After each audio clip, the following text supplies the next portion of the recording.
Langkah pertama, siapkan 100 gram DCC coklat batang. Agar lebih mudah meleleh, coklat batangnya sudah aku iris tipis-tipis seperti ini. Kita lelehkan coklat batangnya di atas air mendidih seperti ini ya. Tambahkan 150 ml minyak goreng. Kita masak coklatnya dengan api kecil sambil terus diaduk-aduk sampai meleleh. Nah, setelah benar-benar meleleh seperti ini, angkat, kemudian sisihkan, biarkan coklatnya suhu ruang baru akan kita gunakan. Siapkan wadah yang berbeda, masukkan 100 gram tepung terigu protein sedang, di sini saya pakai segitiga biru. 45 gram coklat bubuk, setengah sendok teh baking powder.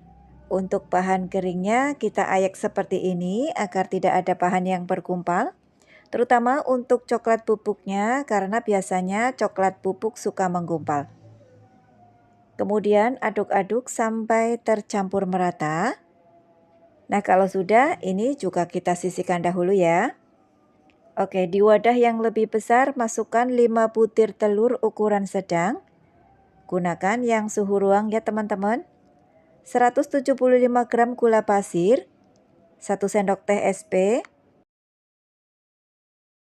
seperempat sendok teh garam, dan setengah sendok teh vanili cair. Lanjut kita mixer dengan kecepatan bertahap mulai dari kecepatan rendah meningkat ke kecepatan tinggi sampai adonannya mengembang putih, kental, dan berjejak. Di sini total saya mixer kurang lebih selama 7-8 menit atau sesuaikan dengan kecepatan mixer masing-masing. Nah, ini adonannya sudah mengembang, kental, dan berjejak, artinya sudah cukup. Masukkan adonan kering yang tadi kita sisihkan. Kita aduk-aduk terlebih dahulu sebelum dimixer agar adonannya tidak berhamburan ya. Kemudian baru kita mixer dengan kecepatan rendah saja, asal cukup tercampur rata saja.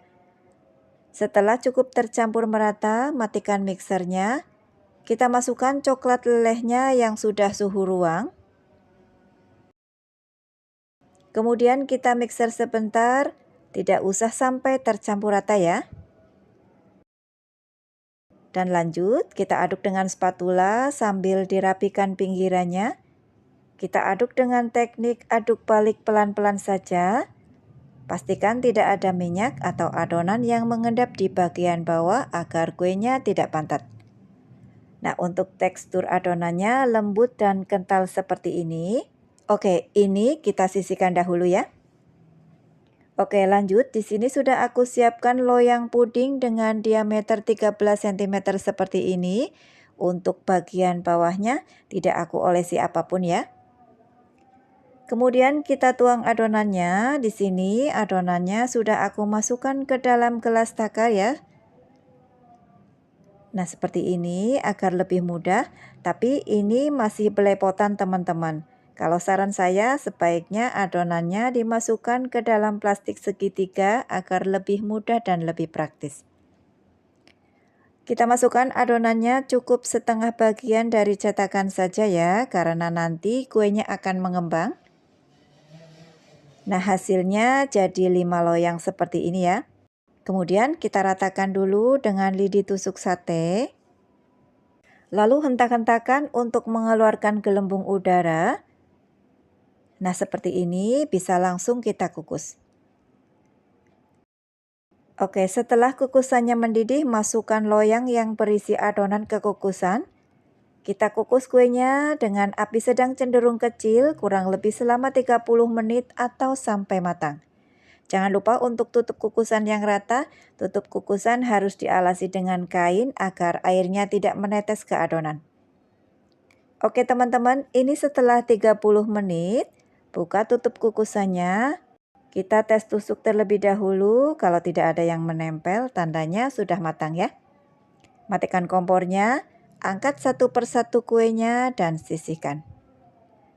Nah teman-teman, seperti ini hasilnya. Mulus dan mengembang sempurna. Oke, mumpung kuenya masih anget, kita langsung keluarkan dari cetakan ya. Caranya cukup mudah, tinggal kita lebar-lebarkan saja seperti ini. Dan untuk kemasannya aku pakai box mini seperti ini. Nah, hasilnya cantik ya teman-teman.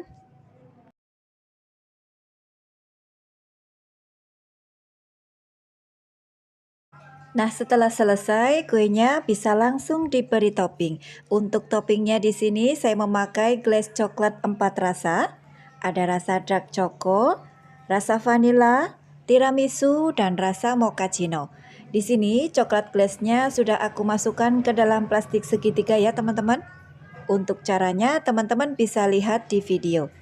Satu tips untuk teman-teman, untuk penggunaan coklat glaze, sebaiknya teman-teman gunakan glaze yang berkualitas baik dan masih baru, agar glaze-nya tidak menggumpal dan lebih mudah saat disemprotkan. Jangan lupa tambahkan pemanis. Di sini untuk pemanisnya saya pakai biskuit dan potongan buah stroberi. Nah, seperti ini, hasilnya cantik sekali.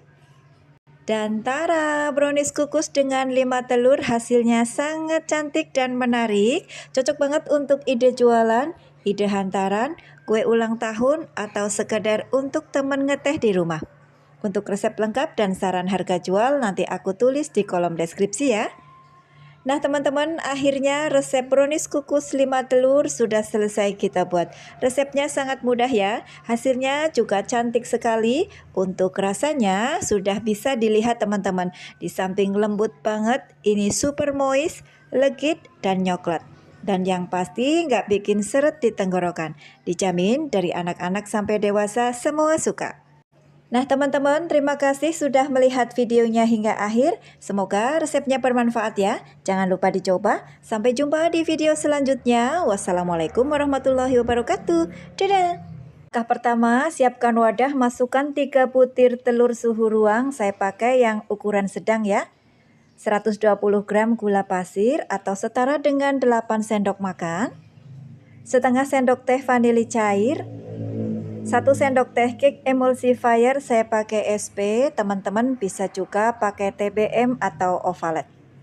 Lanjut kita mixer adonannya dengan kecepatan bertahap, mulai dari kecepatan rendah meningkat ke kecepatan tinggi sampai adonannya putih, mengembang, kental, dan berjejak. Di sini total saya mixer kurang lebih selama 7-8 menit atau sesuaikan dengan kecepatan mixer masing-masing. Setelah kurang lebih 8 menit, adonannya sudah terlihat mengembang, kental, dan berjejak. Artinya sudah cukup, matikan mixernya. Oke, berikutnya masukkan 100 gram tepung ketan putih dan 80 gram tepung terigu protein sedang, saya pakai segitiga biru. Kita masukkan sambil diayak seperti ini agar tidak ada tepung yang bergumpal. Berikutnya, adonannya kita aduk saja, cukup dengan spatula seperti ini. Gunakan teknik aduk balik seperti ini ya, pelan-pelan saja sampai adonannya tercampur merata. Nah, setelah cukup tercampur merata, masukkan 1 bungkus atau setara dengan 65 ml santan instan kecil dan 100 ml minyak goreng. Kemudian aduk lagi dengan spatula, masih dengan teknik aduk balik seperti ini ya. Lakukan pelan-pelan saja ya, agar adonannya tidak turun. Pastikan tercampur merata dan tidak ada minyak atau santan yang mengendap di dasar adonan agar kuenya tidak bantat. Nah, untuk teksturnya lembut seperti ini ya. Nah, kalau sudah, adonannya ini akan aku bagi menjadi 3 bagian yang sama rata. Nah, seperti ini teman-teman, sudah kita bagi menjadi 3 bagian. Lanjut, untuk setiap bagian masing-masing aku beri pasta atau perisa makanan. Nah, untuk mangkok pertama aku beri kurang lebih 1 sendok teh pasta red velvet. Mangkok kedua aku beri pasta matcha. Dan yang ketiga aku beri pasta jeruk. Kemudian masing-masing adonan kita aduk dengan sendok sampai tercampur merata. Nah, sudah selesai seperti ini. Lanjut, di sini sudah aku siapkan cetakan puding plastik dengan diameter 13 cm seperti ini.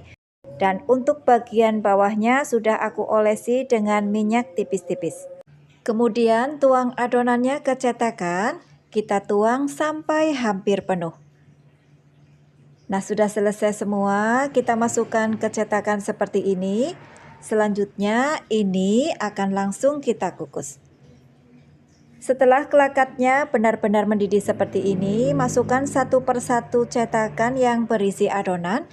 Kita akan kukus kuenya dengan api sedang cenderung kecil kurang lebih selama 25-30 menit atau sampai matang. Untuk tutup kukusan yang rata, tutup kukusannya harus dialasi dengan kain agar airnya tidak menetes ke adonan. Nah teman-teman, ini setelah 30 menit kuenya kita kukus, kita buka ya. Wah, hasilnya cantik dan mulus, mengembang dengan sempurna. Matikan kompornya, lalu angkat kuenya dan sisihkan. Teman-teman, di saat kuenya masih anget, langsung kita lepaskan dari cetakan ya. Caranya sangat mudah, cukup ditekan-tekan atau dilebarkan saja cetakannya seperti ini. Kemudian langsung balik saja kuenya ke dalam kemasan. Nah, hasilnya cantik sekali.